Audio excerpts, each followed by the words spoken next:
Hey guys, it is Brido here, and welcome back to our Liverpool Career Mode series. In today's episode, we got 3 games for you, and these 3 games are actually games I've played just recently. So, in last episode, you saw some pre-recorded gameplay from a while back. I was talking about, going into this episode, hoping to kind of change things up a little bit, since I would be really building my play from the ground up once again. And it was actually a really interesting experience overall because I hadn't played FIFA 13 for a couple months. I was taking a bit of a break there, as you guys know, and going back into the game, really not even playing it in my downtime, my spare time. Coming back into this, I didn't do any prep, any routine training to get myself back into it. I decided to just go in cold and see what would happen. And it was really actually a pretty interesting experience from that because the first, 30-40 minutes, especially against a team like Tottenham, were very rough. I was trying to create opportunities and create chances. It was pretty much the best one that I had there, which was an offside chance. Other than that, though, trying to cross it into the box, getting really terrible crosses, trying to take shots, trying to make good passes, and everything wasn't really working out.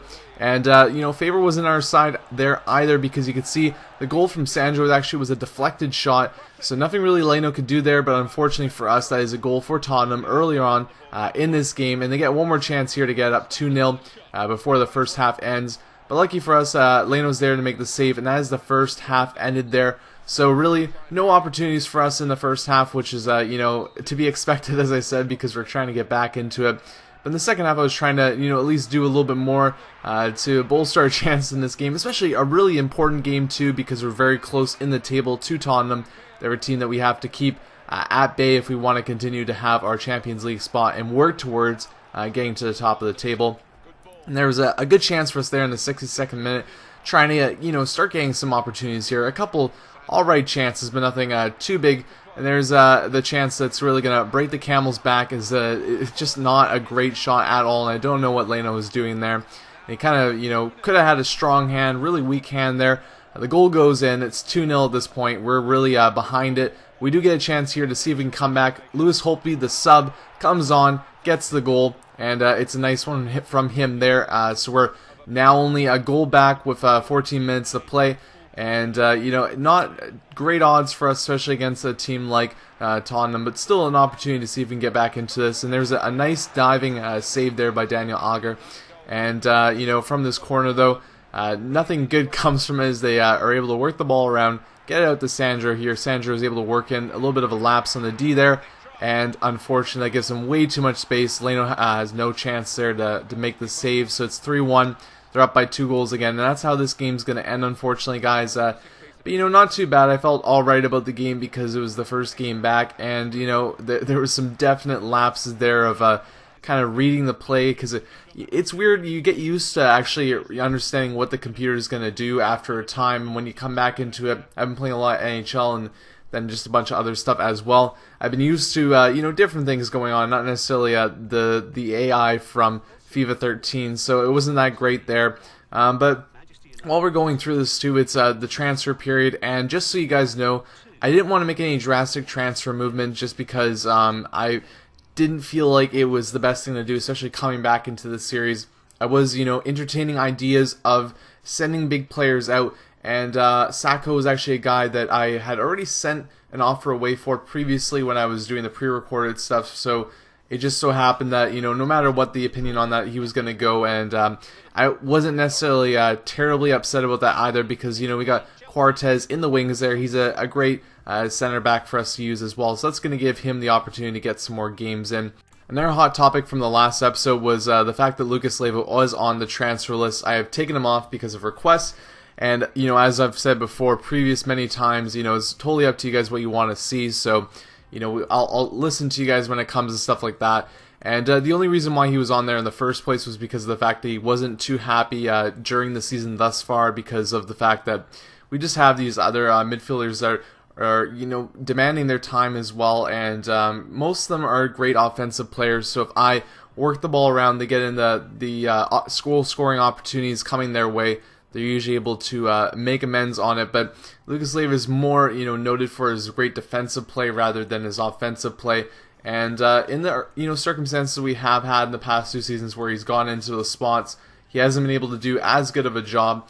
And that's not a knock on him because he's a great player in real life, but I think that his attributes and stats don't really shine as much, as some of the other players might, just because, I don't know, maybe if you are a better defensive player than I am, then you're able to use a defensive player to more of your taste. But for me, when it comes to defensive players, I want to have good players that, really stick to their man and have a good slide tackle. But besides from that, I don't take as much zealous in the fact that, a defensive player has great stats. I just look for, a guy that, is particularly fast if he's on the wings, or if he's in the middle, he's a taller guy that can keep up with the pace of maybe the strikers from the other team.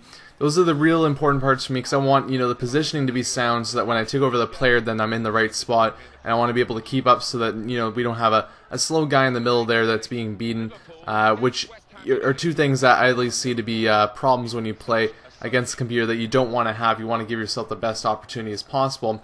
So when it comes to Lucas Leiva, those are things that you could say maybe he has that are a solid thing, but when it comes to the midfield guys, I use them more in an offensive role, especially guys like Steven Gerrard. I know they can take a great free kick. He can be a use if we're taking a penalty, even if he's taking a corner.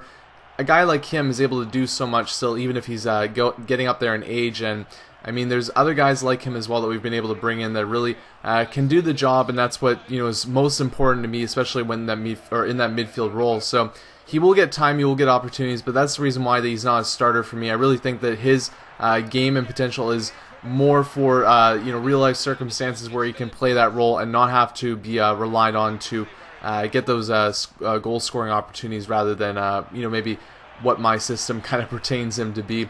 But with that said, though, with the transfers that we do in this little period here, it's more just kind of offloading some players that we have, because previously going into the season, we had a lot of players brought in, and I wanted to kind of not really slim down the roster so much, but just kind of take out some of the extra weight that I don't want players to be unhappy and not get their due diligence playing it on our team. I think that guys like Andy Carroll deserve a chance to play elsewhere if we're able to get him that chance, and also bank in the money on him now rather than lose money overall when he maybe gets a little bit older, or he's just his game is not where it is. So those were the ones we're looking for. Sacco was already a given, because he was already put on the transfer list and done previously 2 months ago, so I couldn't really do anything about that.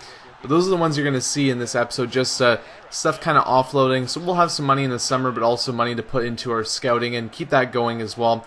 I think that we have a great team overall, a really strong midfield too of players that can intertwine, move in, move out, and guys like Suarez there just scoring the goal that can also play in the striking position, have a great game, and if he needs a break, then a guy like Lewandowski can come in as well and see if he can get something done too. So we'll go back into this game, though. You can see that this is a little bit more of a back and forth action affair here, as we get the goal there to get the lead once more, and unfortunately Alou Diarra there able to get the rebound goal, and that leads to a tied game here going into extra time. And there's a chance once again for West Ham trying to get that third goal. We're not going to let him have it, and we get a nice little breakout play here. Suarez able to feed that up to Sterling. He's got space, he's got the pace too to get that going. Creates an opportunity here, finds Suarez once again. He tries to head that in, rebound though, puts that away, and we get the win here, guys. 3-2. As I said, back and forth affair, but nice to see Suarez getting 2 goals there. A nifty job by him. And talking about the players that we have, Sterling and Deulofeu, great guys on the sides now that we have on our wings. They're going to be able to really grow into the team. And we have a guy like Wilfried Zaha as well that can come in when needed to switch around. These guys are all young guys too. They're going to have great potential. And we've talked about Suarez and Lewandowski down the middle too. World-class players there in the striking role, and if we want to, we can also put Suarez on the wings if we really want to jam-pack the team in a specific game. So we're pretty much set there, and we talked about the midfield as well. Lucas Leiva not getting as much time because of the fact that we have so many other guys that are really capable and a great core of the team overall. Letting go Sacco might make our defensive side maybe a little bit weaker, and that could be something that we could look towards in the summer if we don't feel like Quartez is up to the task. But we'll get guys like Danny Wilson back as well, so that's good things to see there. And the one thing I kind of left out is I was looking at selling Merkel because he's a great player, but he really his stock has gone up massively, and it was something that I was thinking, okay, you guys didn't necessarily want to see him as our center attacking mid for the future. So I brought him in though because he was a guy who was supposed to have great potential, be able to really develop himself, and someone that hasn't been in as many other career modes from what I've seen.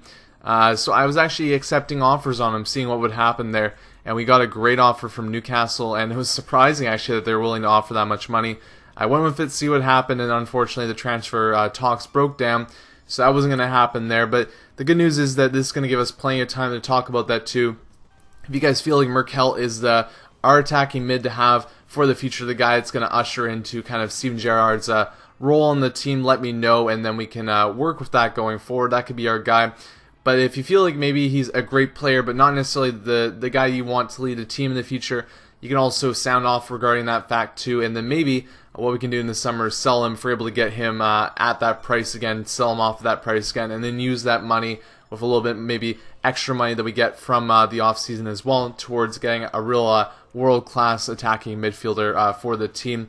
And Leno, we didn't sell Leno in this period. Again, I'm not doing anything drastic without talking to you guys with it. He hasn't been doing great in some cases, though, which has been unfortunate for us because he really had a great first season, and that has to do specifically with my defensive play, but also there's been some goals that have been very suspect from him. And and hopefully he'll turn that around, and he's got some time here to prove his worth too, going into the offseason, as well as that now the transfer window has closed. There you can see we did take Lucas Leiva off. We did not sell him, and he wanted to be sold in this period, so he's saying that he really wants to depart in the next transfer window. We're going to try and change his mind, though. I'll give him the chances. He getting the chance here in the FA Cup game against Norwich City, so hopefully we can make him happy and turn that around as well. But in the time being, too, those are things to talk about. And, I mean, subjects that we've kind of gone on before a little bit, but, it's a new start to this series in ways. I'm going to be continuing to play through this, and we're going to get into Season 3 sooner than later. So, I mean, you guys can let me know again, and, especially if you haven't been following the series up to this point, this is a good chance to hop on, and, we can figure out what you guys really want to see from the team going ahead with that.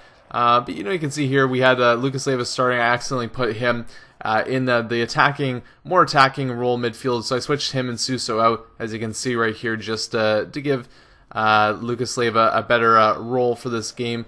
But yeah, no, we wanted to get this win here because we talked about the trophy. We want to get that FA Cup trophy if we can, because it's one of the goals we have for the season. A great chance for Suarez there, who gets a second start in a row after a great game against West Ham, those 2 goals. So yeah, no, we went into this one not necessarily with an all-star starting 11, but we went with a good starting 11. Some younger players like Martinez, a guy that doesn't get that many chances for us. He's really in a developing mode right now. But here comes Suarez. Great chance, and he just misses it, slips and slides. That's okay, though. He's going to get another opportunity later in the game. Wilfried Zaha on the other wing there. And he doesn't have as good possession as Deulofeu or Sterling, so that is a little bit of a negative for him. But still, he's a great young player, and I think he's going to really continue to develop for us. And Joe Allen here at the shot, another guy that has kind of felt like he's on the fringes a little bit with the amount of midfielders that we have in, but he's going to continue to be a core part of the team, and I'm going to really try and to cement that into him, because he's been talking silly, saying that he feels like his role has been diminished. Maybe a couple months ago that started to pop up, so hopefully we can turn that around for him and keep our guys happy, and keep the depth of the squad as well, because it's going to be important if we're going to continue to have success in the Champions League and in success as well in these other tournaments that we're playing in too. So we'll start up the second half here. You can see no real changes for us. We're continuing with our young squad, and Suso here able to work the ball into Suarez. Suarez, the nice chance there. No chance he's missing that one, and it's a good goal for Suarez, his 3rd in 2 games, and that gets the ball rolling early in the second half for us here, as we're wanting to get that goal to give ourselves a little bit of space between us and Norwich in this game. And things get a little bit frisky here. They get a chance, lands right towards the player there, and luckily it just goes wide, so we don't have to deal with that one. And this looks like another penalty here. We had a penalty last game. Suarez gets pulled down, but it's right on the outside of the box. No fear, though, as he has an absolute lovely free kick there. And that is a great goal by Suarez, making the tally now up to 4 goals in 2 games. And he's really been on fire, essentially taking the starting role from Lewandowski in this little period here. Crazy turn of events, so a couple minutes later, there's a chance for Norwich to get on the board, Leno came out as a CPU. I didn't have any say in that action there coming out, and then I was like, okay, how am I going to handle this situation? I didn't know that he was out until the very last second. I tried to like pass it out or whatever, but the ball got taken off our hands there, and luckily the Norwich player was not able to put that ball away. So for us here, the game is still 2-0. And they work the ball around. They're trying to get a couple chances here later on in the game, but they're not able to do so. And this will be the first clean sheet Leno has in a while, which is nice to see, and nice to see for us as well. Getting the win in the FA Cup here, and I believe this will move us on to the 5th round, and we're going to get into the nitty-gritty of this tournament, which will be nice to see. But that's the end of this episode, guys. I hope you enjoyed. Talked about some things there that, have been not necessarily loose ends, but just wanted to, go over where I'm feeling of the series. And expect to see more episodes coming up, and we'll, work out the creaks in the team and hopefully continue our success in the FA Cup and in the Champions League coming up. With that said, too, the guys, I will be posting squad reports and then, just looking at the team a little bit more, getting some more stats up for you guys. But this episode will just end with the standings here, where you can see that we are sitting 3rd in the table. We have some work to do, but we're still in the race there. But thanks, guys, for watching this episode, and stay tuned for more in the future. Cheers.